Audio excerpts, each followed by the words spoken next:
que informa a esta hora que ha iniciado juicio fiscal en contra de 6 exdirectores de la Unidad para la Gestión del Riesgo por posibles irregularidades, por posibles sobrecostos en la construcción de más de 900 viviendas en el proyecto Sauces 2 en Mocoa, luego de la avalancha y la reconstrucción de la capital del departamento de Putumayo.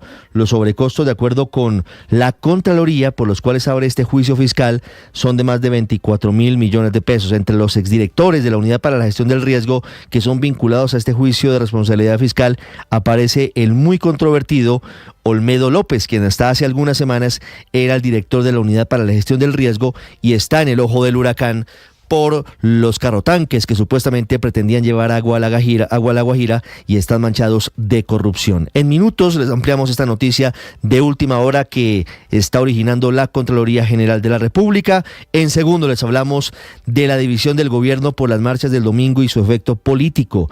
Mientras el ministro del Interior, Luis Fernando Velasco, y la directora del DAPRE, Laura Saravia, hacen un llamado a la autocrítica y al diálogo con los inconformes, los más radicales, como el propio presidente Gustavo Petro, el director de Prosperidad Social Gustavo Bolívar o el director de la SAE Daniel Rojas, dicen que lo que pasó el domingo es un intento para tumbar al gobierno, que es una élite la que marchó, que habla de corruptos, de narcos, y además de ello, y a pesar de todas estas calificaciones que más son descalificaciones, dice el presidente Petro que el gobierno seguirá abierto al diálogo, pero sin ser ingenuos. Con esta innegable división, este fin de semana habrá cónclave del presidente Petro y sus ministros y su círculo más cercano en Boyacá para intentar recuperar el apoyo en las calles, para buscar la estrategia de escuchar a los inconformes y explicar también la muy baja ejecución presupuestal que, según la Contraloría, a marzo de este año solamente ha llegado al 9,1%, la más baja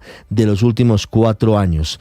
Los más retrasados en esta ejecución son el Ministerio del Deporte, la Presidencia de la República y los Ministerios de Trabajo y de Agricultura. El presidente Petro, tal vez en el primer atisbo de autocrítica, reconoció ayer en sus redes sociales que hay que ejecutar y comunicar más y hablar más con las regiones y con la clase media.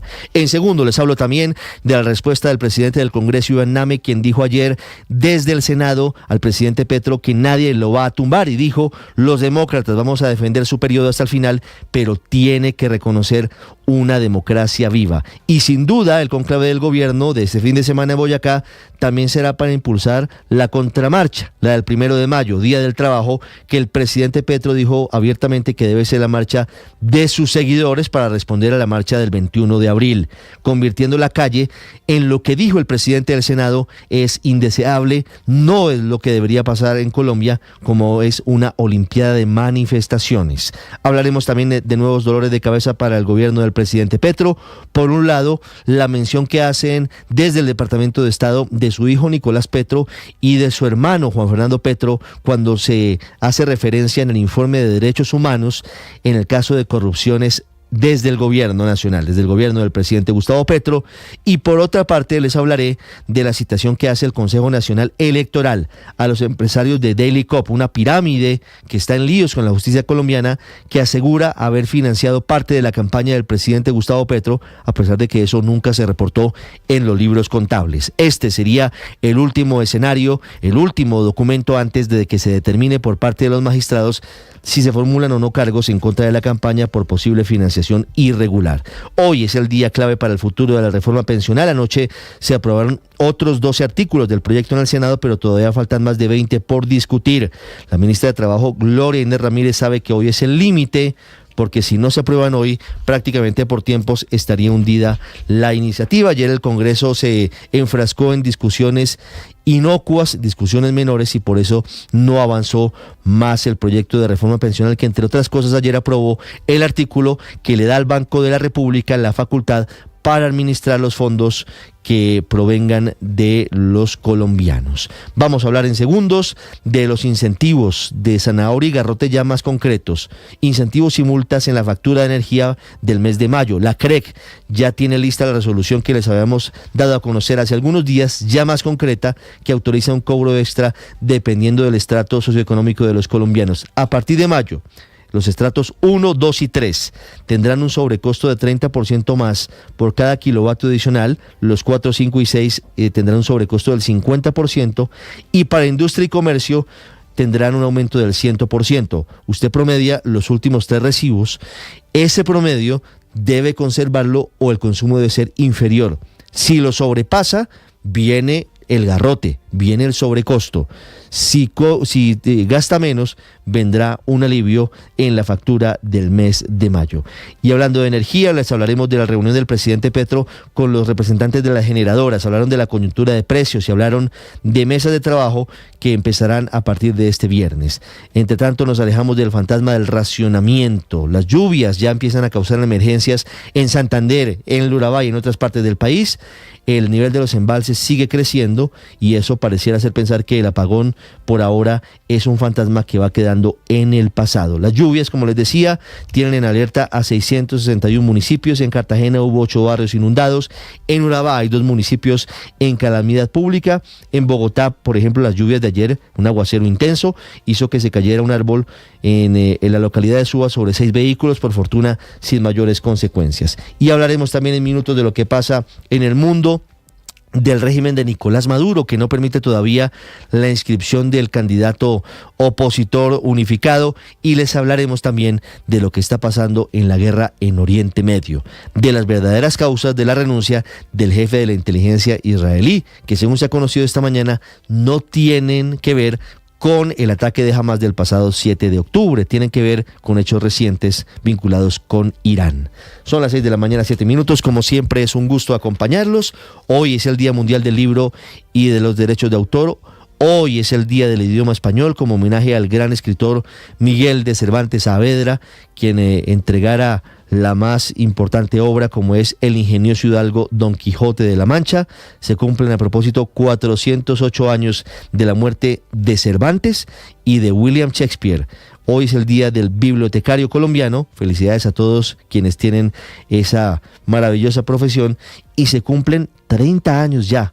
Murió el 23 de abril de 1994, uno de los genios, de los más importantes representantes de la música colombiana, el maestro Lucho Bermúdez. Murió hace 3 décadas, hace 30 años. 6-8 minutos, como siempre es un gusto acompañarlos. Vamos a continuación con lo más importante en el resumen en Voces y Sonidos en Mañanas Blue.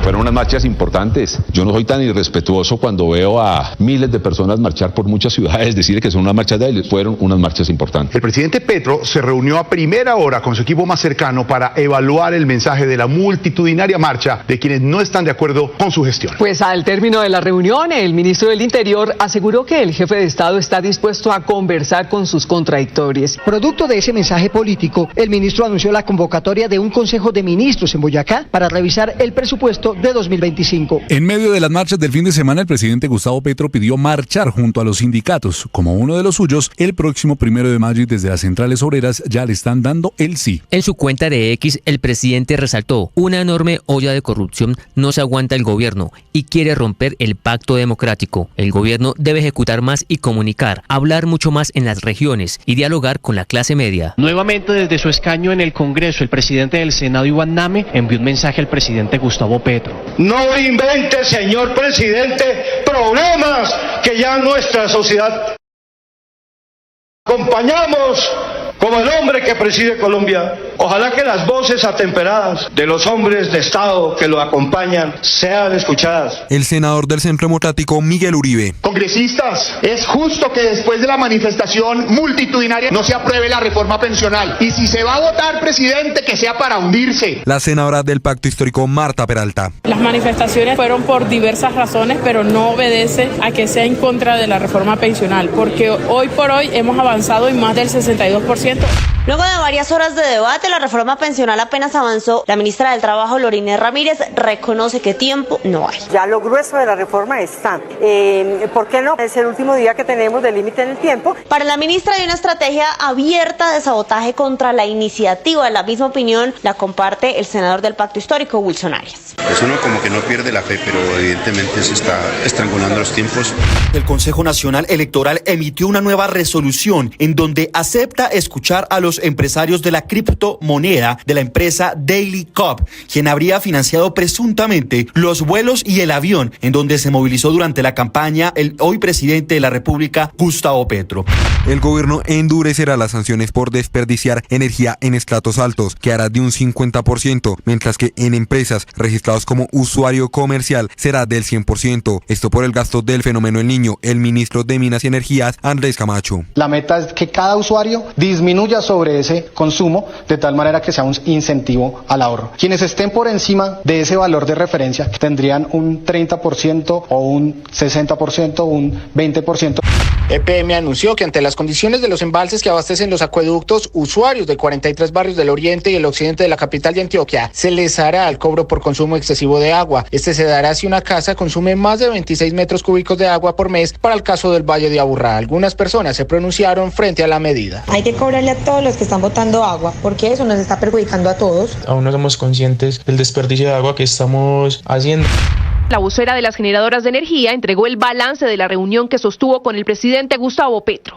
Falta energía, hay demoras en entrada de proyectos y aunque creemos que vamos a superar esta coyuntura del fenómeno del Niño, en el mediano y en el largo plazo hay que hacer unos esfuerzos muy grandes para que toda la energía de todos los proyectos que están planeados para el país salgan adelante.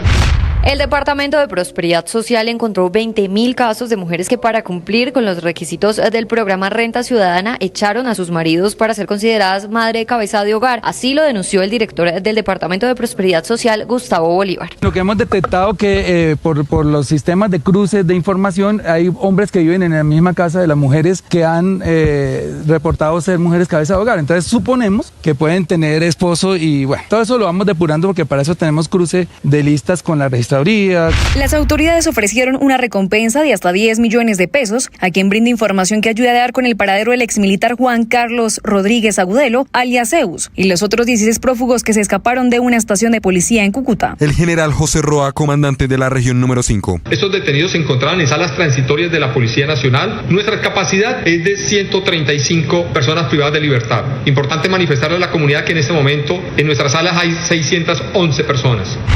Mientras llegaba a su casa fue asesinado el líder social Narciso Beleño en el municipio de Santa Rosa, en el departamento de Bolívar. La ONG Human Rights Watch rechazó el crimen. La juez de control de garantía Vivian Polanía envió a la cárcel La Picota al procesado Alejandro José Arias Alejos, alias Chueco, alias Cojo o también Pure, señalado de haber asesinado al veedor ciudadano Jaime Vázquez el domingo 14 de abril. Hay que garantizarle la seguridad absoluta a este ciudadano, con el propósito precisamente que uno, ni haya riesgo de fuga, ni dos, pues que se ponga en peligro. Uno de los hechos más relevantes en Colombia relacionados con corrupción en el 2023 es la investigación contra familiares del presidente Gustavo Petro y el posible ingreso de dineros irregulares a su campaña. Al menos así lo reseña el Departamento de Estado en su reporte anual sobre derechos humanos, que en su sección sobre corrupción en el gobierno destaca las pesquisas de la Fiscalía, asegurando, abro comillas, que la Fiscalía General abrió investigaciones al hijo y hermano del presidente Petro por presunta aceptación de pagos irregulares. El secretario de Estado, Anthony Blinken. Una vez más vemos los derechos humanos y el Estado de Derecho bajo presión, en más formas y en más lugares en todo el mundo. El líder de una de las familias de la peligrosa Mocromafia, que fue detenido el pasado mes de enero en España, ha quedado libre como consecuencia de un error judicial. Un tribunal de Málaga lo dejó en libertad condicional con la obligación de presentarse cada 15 días. Sin embargo, este hombre, que tenía una orden de extradición procedente de los Países Bajos, no se ha presentado a esas citaciones. Hoy el Atlético Junior tendrá su tercera salida en la Copa Libertadores de América cuando reciba a las 9 de la noche en el Estadio Metropolitano a Liga de Quito. El equipo tiburón tiene 4 puntos, producto de una victoria en calidad de visitante y un empate. Hoy ganando podría pasar a encabezar la zona. A la misma hora, pero en Ecuador, la Selección Colombia Femenina Sub-20 inicia el hexagonal final del sudamericano de la categoría, donde tiene grandes posibilidades de dar la vuelta olímpica. Su primer rival será la selección de Perú. Recordemos que Argentina, Brasil, Paraguay, Venezuela fueron los demás equipos clasificados para pelear cupos al Campeonato Mundial de la categoría. Estás escuchando Blue Radio. Atención, hay una noticia urgente. Señoras y señores. Tendencia a nivel global. Bienvenida, mil gracias por estar con nosotros hoy aquí en Blue Radio. Usted enfermo por el fútbol y los compañeros de seminario en retiros. Rezando rosario y yo.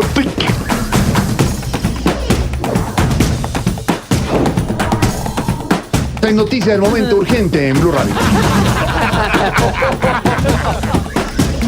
Blue, más que radio.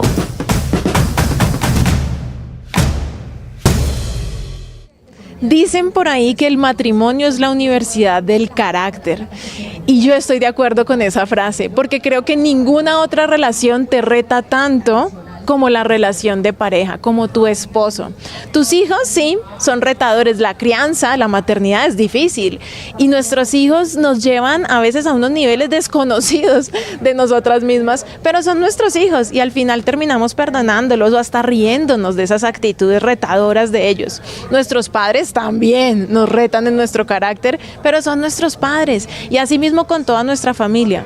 Pero el esposo lo elegimos nosotras y a veces creemos que elegimos mal. No te preocupes, mujer, no hay nada raro con que tu esposo rete tu carácter. Es completamente normal. Es más, creo que de eso se trata, de dejar de mirarlo a él y de esperar que él haga el cambio y dé el paso para tú trabajar en ti, para conocerte y reconocerte. Si quieres saber más sobre esto y sobre el carácter de una esposa, te invito a que leas mi libro El arte de ser esposa.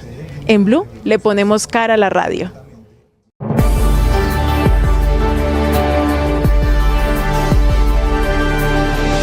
Muchos lidiamos con enfermedades mentales y con conflictos emocionales, y es muy difícil hablar de eso en voz alta.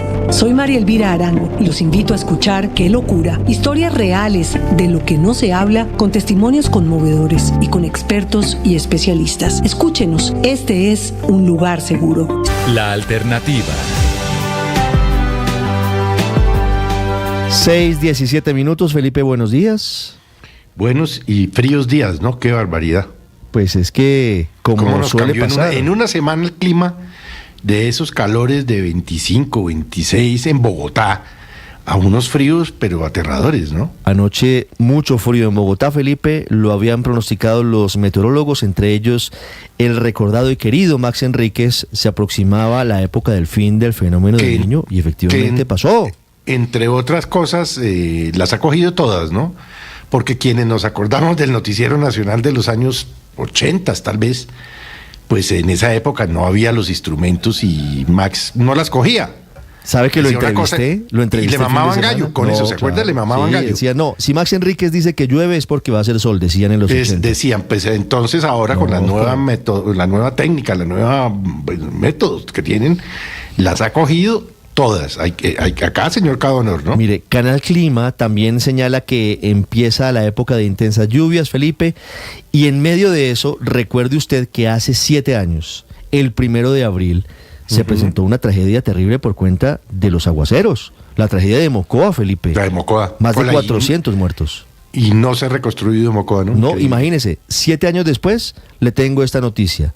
La decisión de la Contraloría que llamó a juicio fiscal, es decir, que si condena fiscalmente a estas 7 personas, tendrán que responder de su bolsillo, de su patrimonio, por un detrimento de 24.000 millones de pesos por la construcción de 900 casas para la reconstrucción de Mocoa. Todos ellos, Felipe, exdirectores de la Unidad para la Gestión del Riesgo. Entre ellos, el hoy ministro del Interior, Luis Fernando Velasco. Recuerde usted que antes de ser ministro, él fue director de Gestión del Riesgo durante algunas semanas. Sí, a quien yo creo que se le podría complicar un poco la vida por las últimas declaraciones del señor Olmedo López, en que dice, no se hagan,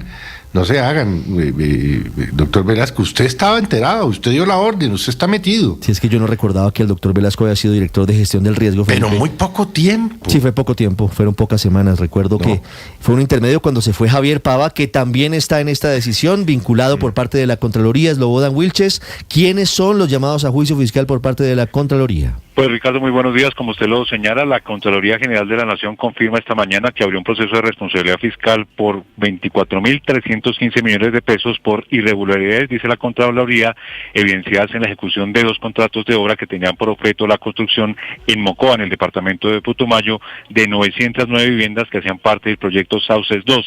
Recordemos, como usted lo decía, estos contratos se derivan de un convenio que se firmó en ese momento, celebrado en el marco de la declaratoria de emergencia como consecuencia del déficit de vivienda desde ese momento para los damnificados por la avalancha que se produjo en la capital del Putumayo el 31 de marzo de 2017. La Contraloría evidenció y vigiló varios contratos, el primero por 18.000 millones de pesos, otro contrato por 10.000 millones de pesos y un último por 8.000 millones de pesos, y pues habla de los siguientes nombres en calidades de exdirectores de la Unidad Nacional para Gestión de Riesgo. El primero que hace parte de la lista de los vinculados es Fernando Carvajal Calderón, quien se desempeñó en ese cargo en la Unidad Nacional de Gestión de Riesgo desde 2028 de abril de 2002 hasta la fecha del hallazgo fiscal. Aparece Eduardo José González Angulo, quien, recordemos, duró por muchos años en ese cargo, director general de la Unidad Nacional de Gestión de Riesgo. También aparece Gerardo Jaramillo Montenegro, secretario general desde 2015 hasta 2020 en ese cargo. Javier Pava Sánchez, en calidad de director general de la Unidad de Gestión de Riesgo desde el 18 de agosto de 2022 hasta el 21 de marzo de 2023, y aparece el hoy ministro del Interior, Luis Fernando Velasco, en calidad de director general de la Unidad Nacional de Gestión de Riesgo desde el 1 de abril de 2023 hasta el 2 de mayo de 2023.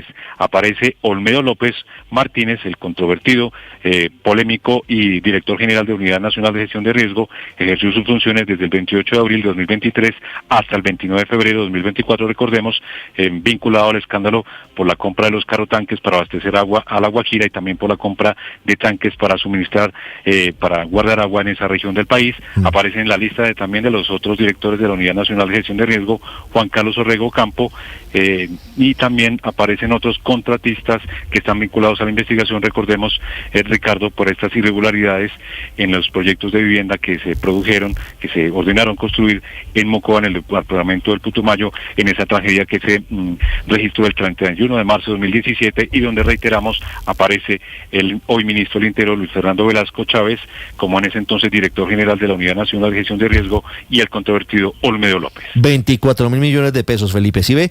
Estuvo un mes el doctor Luis Fernando Velasco como director de la Unidad para la Gestión del Riesgo. Un mes únicamente estuvo. Ahí hay varios encargados, ¿no? Sí, así es. Varios. Yo creo que el país debería repensar la Unidad Nacional de Gestión del Riesgo, porque es que cuando usted no tiene límites en la contratación... Es un barril sin fondo, Felipe. Es un barril sin fondo con un presupuesto billonario y no ha sido eficiente, no ha sido realmente eficiente.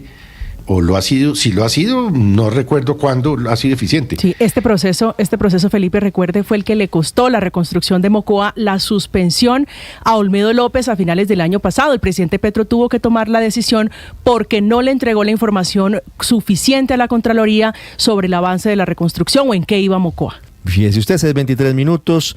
Noticias que tienen que ver con Mocoa, con las lluvias, con la reconstrucción de la capital del departamento de Putumayo, y noticias a esta hora que son alentadoras. Sigue subiendo el nivel de los embalses. Los aguaceros sí están cayendo sobre los ríos, sobre las quebradas y sobre los embalses. ¿Cuál es el reporte de XM esta madrugada? Camila Carvajal. Ricardo, y la buena noticia, buenos días para usted y para todos los oyentes, es que aquí todo suma. Hay nuevo reporte de XM que opera el sistema energético en Colombia, confirma que esta mañana los embalses en nuestro país amanecen al 30,02%, al 30%. Ayer ese reporte era 29,5%, lo que significa que la variación esta mañana es de 0,51%. La variación que les contamos ayer a esta misma hora era de 0,64%. De a poquito siguen subiendo el nivel de los embalses, lo que significa que de a poquito el país se va separando de ese fantasma de racionamiento o apagón, aunque, como dice el gobierno nacional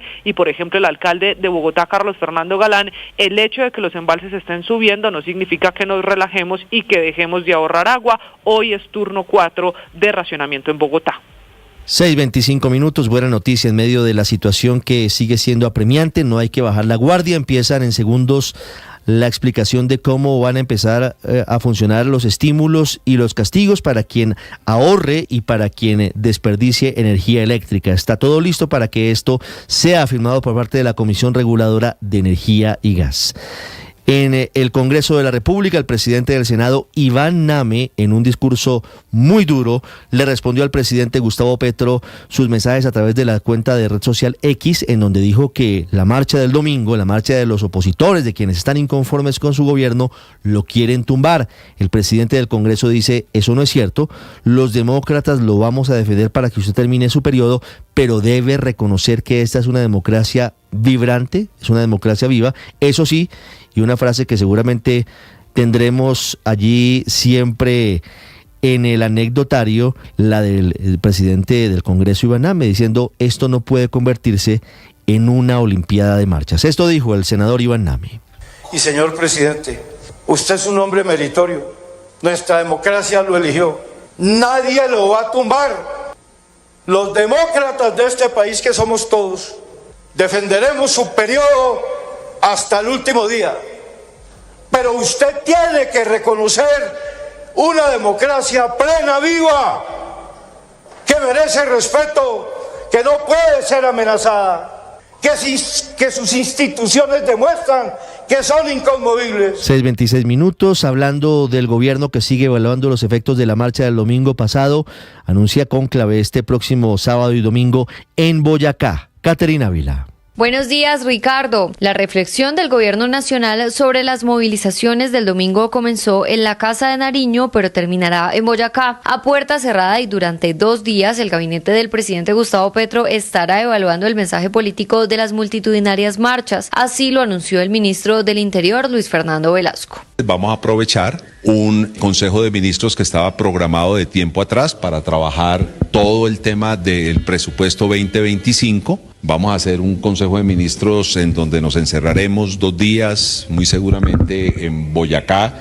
este fin de semana, y buscaremos un espacio también para hacer la reflexión política frente a las marchas. No será el único tema, pero es un tema importante, evidentemente. Esta explicación del ministro ocurrió luego del comité político que se adelantó en la Casa de Nariño ayer y al que asistió el presidente Gustavo Petro, la directora del DAPRE, Laura Sarabia, el director de Planeación Nacional, Alexander López, los congresistas María José Pizarro y David Racero, el director del DPS, Gustavo Bolívar, y por supuesto el ministro del Interior, quien entregó algunos detalles de lo que fue la reunión. Primero, ahí hay un mensaje político y el mensaje político tiene que ser escuchado con respeto. O sea, pasar por encima del mensaje político sería una torpeza. Hay que escuchar a los que marcharon, también hay que escuchar a los que no marcharon, ya sea porque no están de acuerdo con la marcha o porque estando de acuerdo no pudieron marchar. O sea, hay que escuchar a Colombia y los colombianos tenemos que escucharnos. Las lecturas del gobierno sobre las movilizaciones inicialmente convocadas por la oposición y a las que terminaron sumándose varios sectores como transportadores de carga y el gremio de la salud parecen tener distancia entre los mismos funcionarios. La directora del DAPRE, Laura Sarabia, reconoció que el gobierno debe reflexionar. El presidente Gustavo Petro dijo que su gobierno está abierto al diálogo, pero aseguró que las marchas fueron débiles en la mayoría de las ciudades y el ministro del Interior, por su parte, no estuvo de acuerdo con esto. Fueron unas marchas importantes. Yo no soy tan irrespetuoso cuando veo a miles de personas marchar por muchas ciudades, decirle que son unas marchas débiles. Fueron unas marchas importantes. El 1 de mayo, el Día del Trabajo, el presidente Gustavo Petro saldrá a las calles y espera encontrar a la ciudadanía que convocó a través de sus redes sociales. Esta será la respuesta del mandatario a la oposición en un nuevo pulso. Caterina Ávila, Blue Radio. Paola Ochoa es periodista. Está en Mañanas Blue. 6 de la mañana, 29 minutos, embalses al 30%, gracias a las lluvias de las últimas horas, es decir, un 0.5% más que el día de ayer, pero todavía con el fantasma al acecho de un eventual racionamiento eléctrico, razón por la cual se siguen tomando nuevas medidas para evitar un apagón, solo que ahora a punta de garrote y zanahoria para atajar y contener la demanda que el 21 de abril, es decir, el domingo pasado, fue de 200 gigavatios hora. Garrote para los derrochones o para quienes a partir de mayo gasten por encima del promedio mensual de los últimos 3 meses, con una penalidad del 30% por cada kilovatio adicional para el estrato 1, 2 y 3, del 50% para los estratos 4, 5 y 6 y del 100%, es decir, el doble, por cada kilovatio adicional que se consuma en industrias y en comercios. Multas, sanciones y garrote cuya plata se repartirá entre los ahorradores o aquellos que consuman por debajo del consumo promedio mensual de los últimos 3 meses, quienes van a recibir alivios en la siguiente factura por juiciosos y por gastar menos, y a manera de zanahoria por haber apagado luces, ventiladores, aires acondicionados y disminuir su lectura de referencia. Premios y castigos, zanahorias y garrotes que todavía no han sido firmadas oficialmente por la Comisión de Regulación de Energía y Gas CREG, pero que forman parte del paquete de medidas que está tomando el gobierno nacional para evitar un apagón y para hacerle el quite a racionamientos de electricidad durante el fenómeno del Niño. Camila Carvajal es periodista. Está en Mañanas Blue.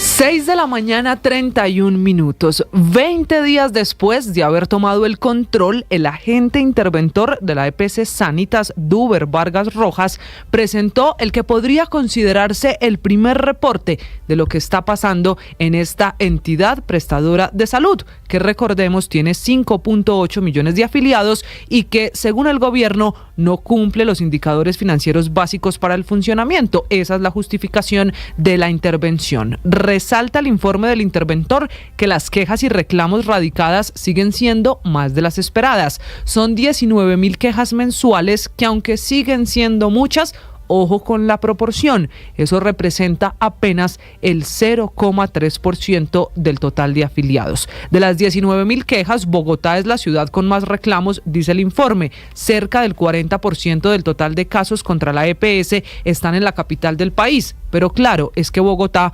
concentra el mayor número de afiliados. Los pacientes se siguen quejando por la no entrega de medicinas, las demoras en las autorizaciones y la falta de una cita médica a tiempo. A esta situación, a este informe, se suma una grave denuncia de las últimas horas del superintendente de salud, Luis Carlos Leal, que investiga una supuesta oficina espejo que tendría Sanitas antes de la intervención y que sería de alguna manera una sede alterna a la de la carrera 109, que fue la que se tomó la superintendencia en el momento en el que se ordenó la intervención. Dice el superintendente Leal que el día de la intervención sí les llamó la atención una demora en la entrega del control de la EPS, justificando que muchos empleados trabajaban desde casa. Pero ahora el funcionario sospecha que no toda la información estaba en esa sede en la que se hizo la intervención. Este mismo superintendente investiga acuerdos de confidencialidad en algunos contratos, entre ellos Sanitas y Cruz Verde,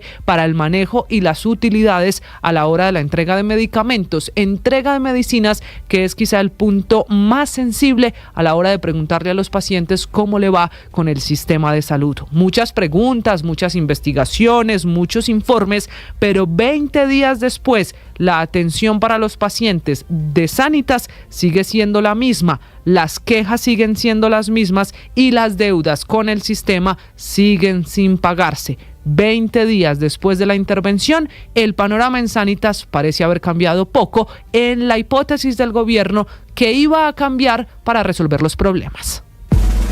María Camila Orozco es periodista. Está en Mañanas Blue. Ahora son las 6:33 de la mañana. Los falsos positivos son una prioridad para la Jurisdicción Especial para la Paz.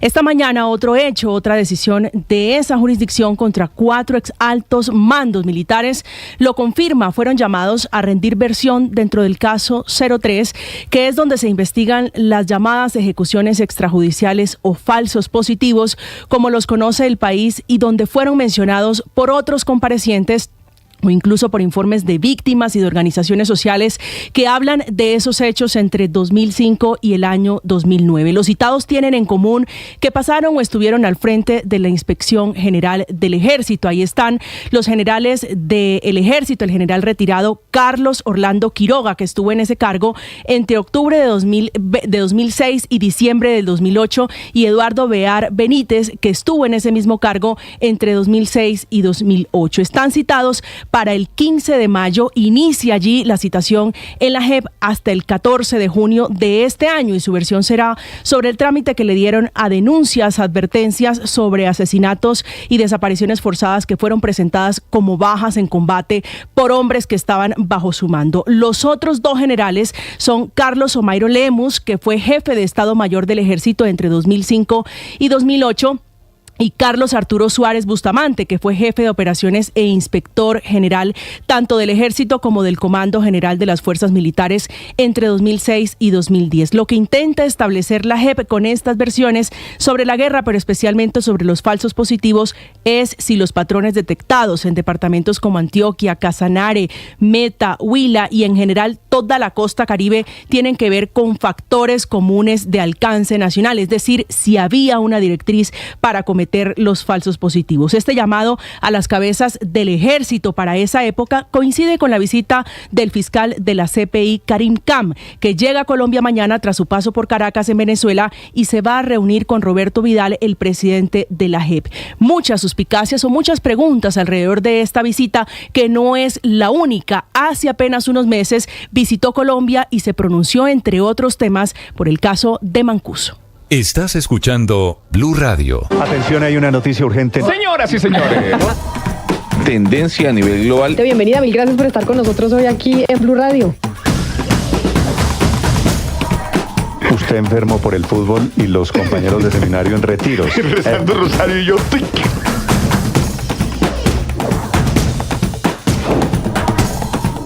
Hay noticia del momento urgente en Blue Radio. Blue, más que radio.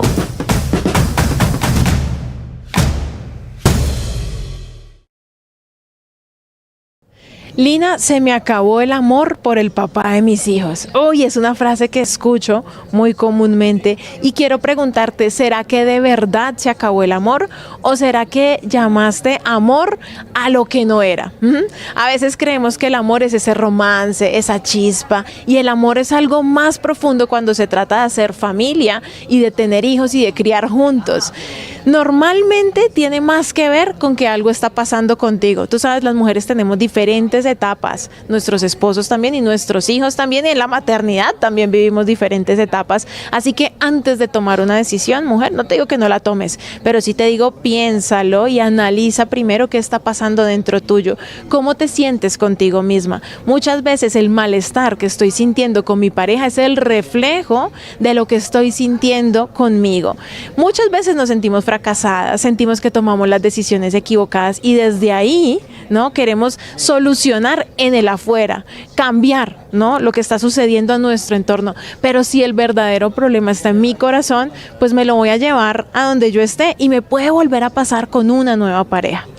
Mujer, tenemos tanto que aprender para ser esposas en el día de hoy. Por eso te invito a que me sigas en mi cuenta en Instagram, @LinaBalbuena, la primera con B, la segunda con V. Y ahí podemos conversar más sobre esto. En Blue le ponemos cara a la radio.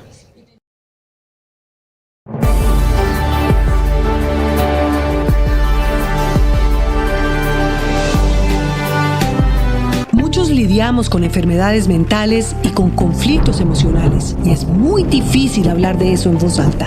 Soy María Elvira Arango y los invito a escuchar Qué locura, historias reales de lo que no se habla, con testimonios conmovedores y con expertos y especialistas. Escúchenos, este es un lugar seguro. Este podcast es impulsado por porquequieroestarbien.com, el programa de salud mental de la Fundación Santo Domingo. La producción es de La No Ficción y Boombox de Caracol Televisión. Encuentre todos los episodios del podcast en boombox.com o en su plataforma de audio favorita. Boombox Podcast, un mundo por escuchar. Boombox.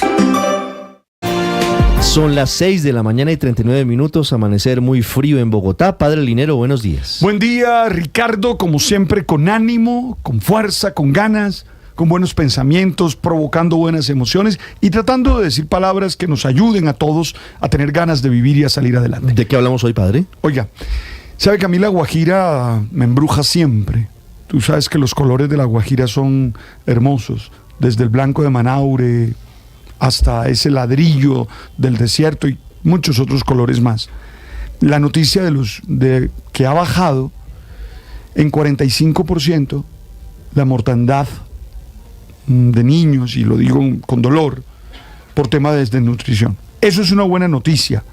Hay discusiones allí de todas maneras, sí, pero me parece una muy buena noticia. Hay diferentes versiones sobre las cifras. Hay líderes guayú que dicen que hay sí, que hay un subregistro, es cierto. Pero el dato oficial por lo menos es una buena noticia. Ojalá sea cierto y ojalá eso signifique que le estamos parando bolas al departamento de La Guajira y sobre todo a los niños. 6:40 minutos, padre, gracias. Ya vamos en minutos a hablar de La Guajira.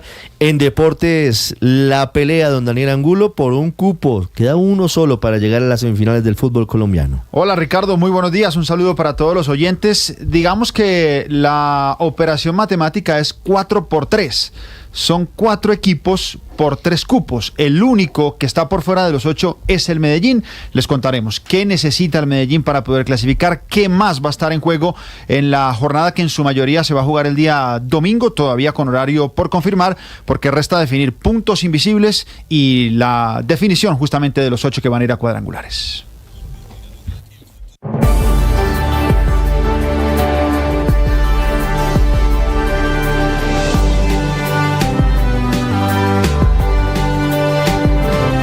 De la mañana, 42 minutos. Está creciendo una situación tensa, difícil en varias de las universidades más importantes de los Estados Unidos, la Universidad de Columbia, Yale, entre otras, por protestas pro-palestinas, incluso con denuncias de que algunos de los manifestantes estarían lanzando arengas a favor de Hamás, en medio además de la condena del presidente Joe Biden al antisemitismo, algo que pareciera que se está saliendo de control en las universidades de los Estados Unidos. En Washington, Juan Camilo Merlano. Ricardo, buen día. Ya ayer hablábamos un poco de los incidentes que se presentaban en la Universidad de Columbia particularmente, allá en la ciudad de Nueva York, donde el nivel de tensiones y cánticos contra judíos propiciaron la cancelación, por ejemplo, de clases presenciales y la recomendación a estudiantes judíos de que no vayan a la universidad. Pues en las últimas horas estas tensiones se han estado extendiendo a otros centros educativos. En Yale, en Connecticut y en la Universidad de Nueva York arrestaron anoche a decenas de manifestantes quienes se rehusaban a levantar los campamentos que montaron en los alrededores de las universidades, allá en los campus. En Yale arrestaron a 47 manifestantes y en la Universidad de Nueva York hubo incluso enfrentamientos entre los manifestantes y la policía.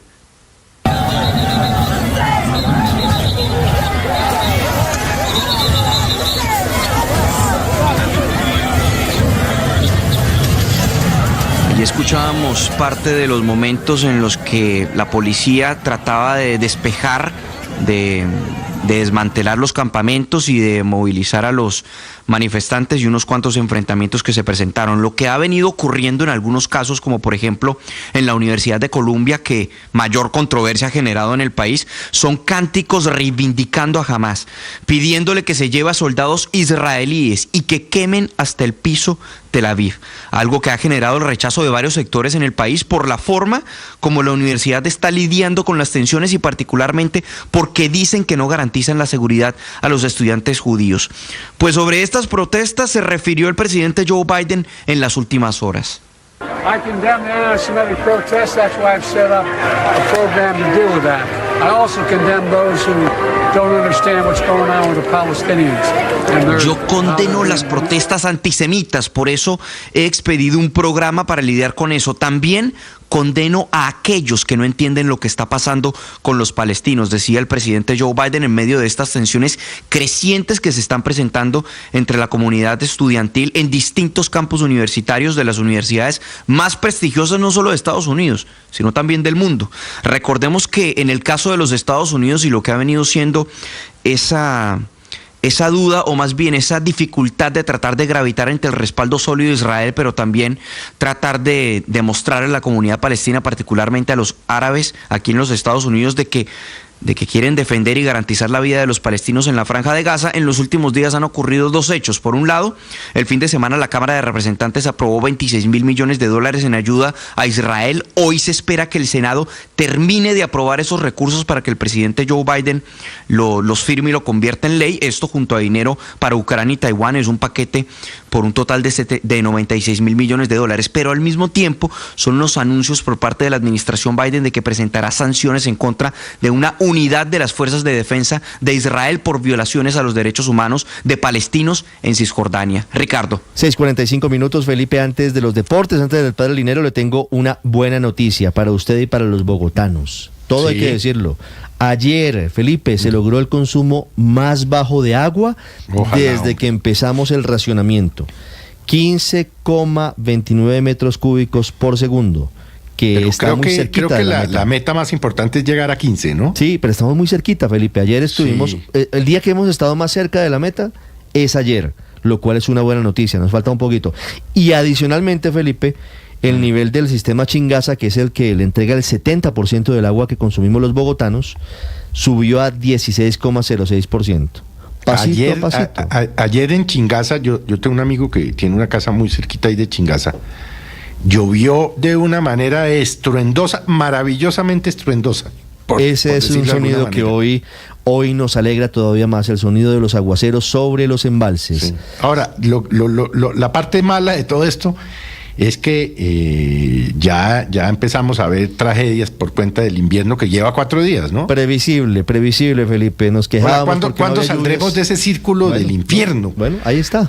Porque llega el niño y entonces... Hay que replantear, usted lo decía esta mañana muy temprano, hay que replantear la institucionalidad de la Unidad para la Gestión del Riesgo, porque al final termina siendo un barril sin fondo que facilita la corrupción, no en todos los casos, pero sí en algunos, y al final no pareciera suficiente. A veces termina siendo inoperante. Pero venga, le hago una pregunta, Ricardo. ¿No vamos a hablar del Día de la Lengua? Sí, pero claro, hoy el día... Hoy es 23 de abril, ¿no? Hoy es el día de la lengua. El Día de la Lengua, ¿no? En el colegio decíamos el Día del Idioma. Ya vamos a hablar del idioma, pues del idioma español, claro, de la lengua española. De la lengua española. Ya vamos a hablar en minutos de... Ahora más tarde, ¿por qué no le decimos a nuestros amigos aquí panelistas que nos digan cuál es la palabra en español que más les gusta? Buena propuesta, Felipe, sí señor, me parece una buena propuesta y podemos vincular a los oyentes, si le parece. Claro. A través de @BluRadioCo. ¿Cuál es su palabra favorita de la lengua española? 6:47 minutos.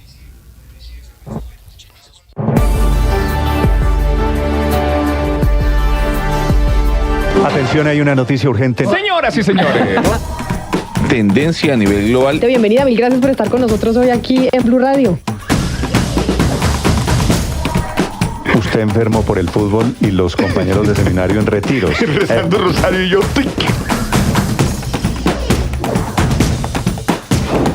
El padre Alberto Linero es periodista y también está en Mañanas Blue. 6 de la mañana, 48 minutos. La magia de La Guajira es innegable. No solo se encuentra en sus deslumbrantes paisajes naturales, sino también en sus manifestaciones culturales, siempre ricas y sorprendentes. He tenido el privilegio de visitar esta hermosa región en múltiples ocasiones, y aunque sus desafíos son evidentes, conozco de cerca la complejidad de sus problemas. El abandono estatal, sumado a la diversidad de cosmovisiones presentes, dificulta encontrar soluciones rápidas. Además, la corrupción como un cáncer sigue carcomiendo las raíces de esta tierra. Lamentablemente, quienes pagan el precio más alto en este drama son los niños. He presenciado su sufrimiento, desnutridos, mal vestidos, mendigando en los polvorientos senderos de la región. He sido testigo de las desgarradoras cifras de mortalidad infantil. Por eso la noticia de que las muertes por desnutrición infantil en La Guajira disminuyeron en un 45% durante el primer trimestre de este año es motivo de esperanza y celebración. Según las cifras oficiales, solo 2 niños perdieron la vida por esta causa, en comparación con los 10 casos del trimestre anterior. Aunque nos alegra ver una mejora, debemos aspirar a un ideal donde ningún niño muera por desnutrición. Estas estadísticas reflejan la necesidad de prestar atención a los problemas reales, implementar programas efectivos y, sobre todo, actuar con honestidad en la búsqueda de soluciones. Algunas ONG Guayú han cuestionado la cifra, argumentando subregistros y falsedad en la noticia. Hoy me baso en la información oficial para afirmar que con atención y acciones coherentes podemos resolver estos problemas. Como nación, deberíamos avergonzarnos de las situaciones que enfrentan los niños de La Guajira. La repetición constante de estas tragedias solo encuentra en la indiferencia una respuesta cruel. Una sociedad que permite la muerte de sus niños de esta manera no puede considerarse sana. Es hora de tomar responsabilidad y trabajar unidos para garantizar un futuro mejor para los más vulnerables de nuestra tierra. Las victorias y derrotas, la pasión y la afición en juego y los datos de lo último en deportes se lo presenta Mañanas Blue.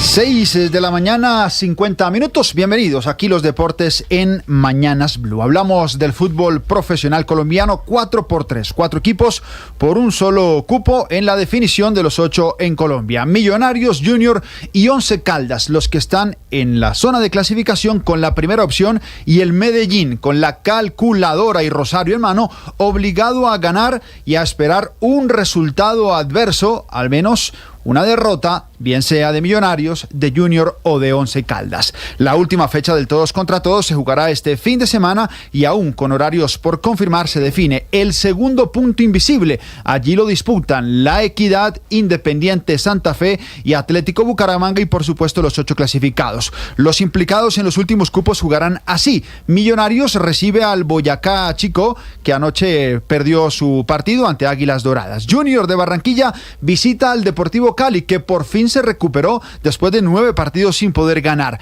Once Caldas recibe al América de Cali. El 11 es el más comprometido de los que por ahora está dentro del grupo de los 8. Ha perdido los últimos 3 partidos. Y el Medellín en Envigado jugará con el cuadro naranja. Este lunes se confirmó la eliminación de Fortaleza tras perder 0-2 con Atlético Bucaramanga, que recuperó segunda casilla y por ahora posee el segundo punto invisible.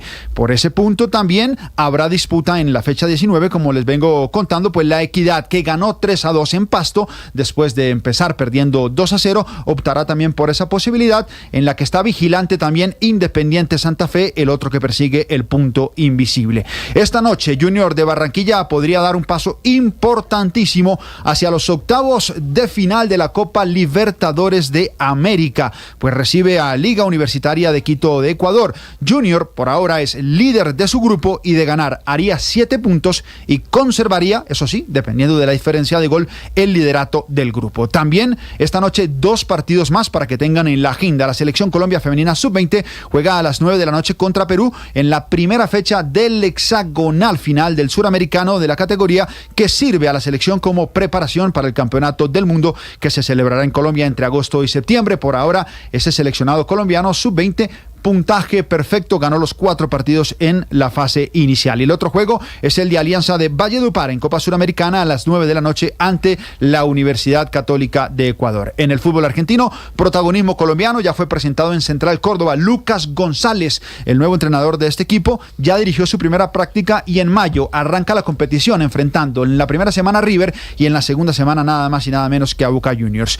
Y en el fútbol de la B, el trencito José Adolfo Valencia convirtió para Quilmes en el empate 2-2 ante Patronato. Juan Guillermo Cuadrado, campeón en Italia, ya tiene 15 títulos en su carrera, el 6º Scudetto con el Inter de Milán, pese a no tener mucha actividad. Y acaba de ganar, esto hace minutos nada más, Emiliana Arango su partido de clasificación a la primera ronda del WTA, del Masters 1000 de Madrid, un torneo en el que el año pasado tuvo a Camila Osorio llegando hasta tercera ronda. Por lo pronto, todo en deportes, pendientes también del comienzo del Tour de Romandía con Egan Bernal y 7 colombianos en el pelotón. Les ampliamos más adelante. 6:53, todo en deportes por ahora.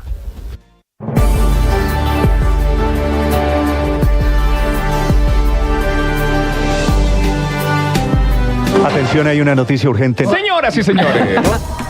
Tendencia a nivel global. Bienvenida, mil gracias por estar con nosotros hoy aquí en Blue Radio. Usted enfermo por el fútbol y los compañeros de seminario en retiros. Rezando Rosario y yo.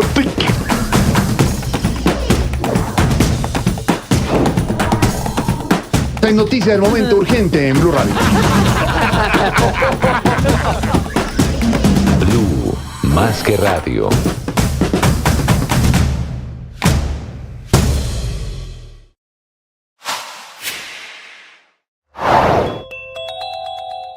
Hay una noticia urgente desde la Contraloría General de la República que informa a esta hora que ha iniciado juicio fiscal en contra de 6 exdirectores de la Unidad para la Gestión del Riesgo por posibles irregularidades, por posibles sobrecostos en la construcción de más de 900 viviendas en el proyecto Sauces 2 en Mocoa, luego de la avalancha y la reconstrucción de la capital del departamento de Putumayo. Los sobrecostos, de acuerdo con la Contraloría, por los cuales abre este juicio fiscal, son de más de 24.000 millones de pesos. Entre los exdirectores de la Unidad para la Gestión del Riesgo que son vinculados a este juicio de responsabilidad fiscal, aparece el muy controvertido Olmedo López, quien hasta hace algunas semanas era el director de la Unidad para la Gestión del Riesgo y está en el ojo del huracán por los carrotanques que supuestamente pretendían llevar agua a La Guajira y están manchados de corrupción. Muchos lidiamos con enfermedades mentales y con conflictos emocionales, y es muy difícil hablar de eso en voz alta. Soy María Elvira Arango y los invito a escuchar Qué Locura, historias reales de lo que no se habla, con testimonios conmovedores y con expertos y especialistas. Escúchenos, este es un lugar seguro. Este podcast es impulsado por porquequieroestarbien.com, el programa de salud mental de la Fundación Santo Domingo. La producción es de La No Ficción y Boombox de Caracol Televisión. Encuentre todos los episodios del podcast en boombox.com o en su plataforma de audio favorita. Boombox Podcast, un mundo por escuchar. Boombox.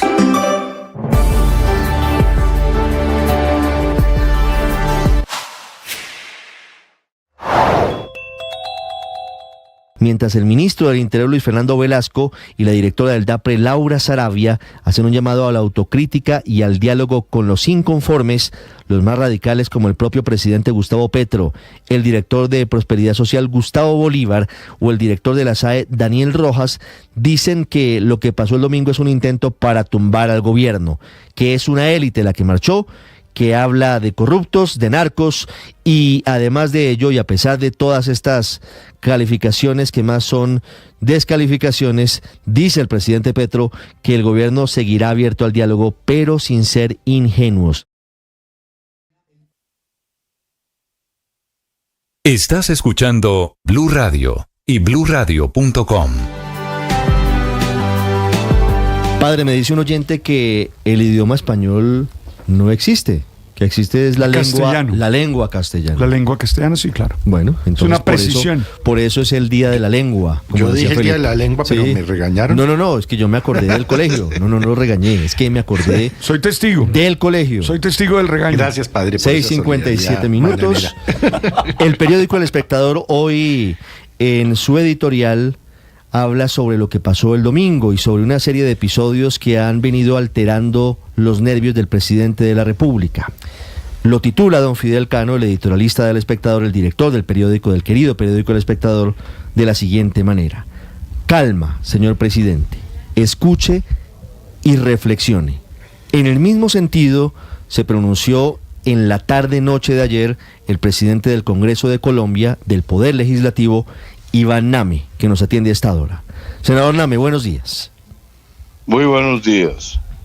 Senador, escuchándolo ayer en su intervención, se suma lo que había dicho hace algunas semanas también, cuando el presidente Gustavo Petro había dicho que supuestamente el hundimiento de la reforma a la salud en la Comisión Séptima del Senado obedecía a supuesto pago a algunos congresistas, y usted en esa oportunidad exigió respeto por el Congreso de la República. Ayer el mensaje va muy en el sentido, a pesar de que su tono fue vehemente, digo, en el sentido del editorial del periódico El Espectador, haciendo un llamado a la reflexión, haciendo un llamado a todos, incluido el presidente, para que todos tengamos en la mano extinguidores y no fósforos encendidos para evitar el incendio. ¿A qué se refiere usted, presidente? ¿Usted qué cree que puede pasar si seguimos atizando la polarización? Bueno, si el país se altera, terminamos en una confrontación civil que sería terrible y que nadie puede estar deseándola. Por eso el llamamiento a la calma corresponde también a una frase que hemos reiterado en el Congreso, que es: reina la calma en el Senado de la República.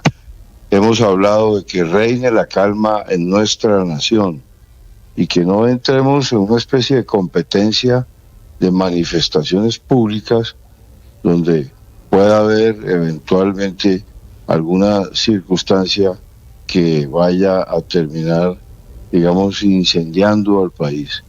Por eso nuestro llamamiento a la calma, a la serenidad, y que el presidente entienda que la manifestación del domingo es un signo más de fortaleza de nuestra democracia que de cualquier otra interpretación que él ha hecho de conspiración para derrocarlo.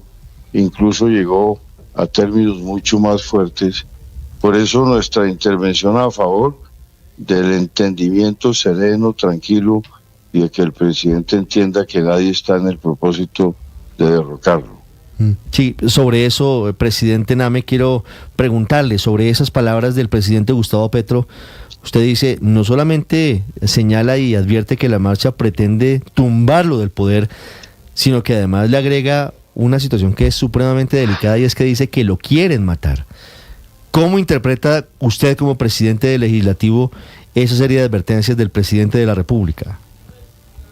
Bueno, pues es un temor infundado, porque realmente lo que se siente es